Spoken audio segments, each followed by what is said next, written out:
Hi, my name is Desiree with WTI, and I love trying new things. And I tried this new e.l.f. eyeshadow that is in a gel metallic, thinking, oh, I'm not sure if this may be too much, but it wasn't. It was exactly what I was looking for, especially for the concert that I was going to.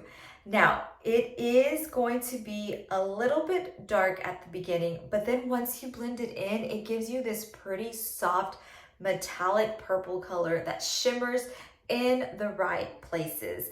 I also like that it was easy to blend. I was afraid it was gonna just kind of get hard and just be really rough. No, it blends in really nice and smooth, which is great. I also like that it also comes in other colors. So if maybe purple isn't the color you happen to be looking at this time around, you can definitely check out the rest of the colors. And I think that you will love it in any color.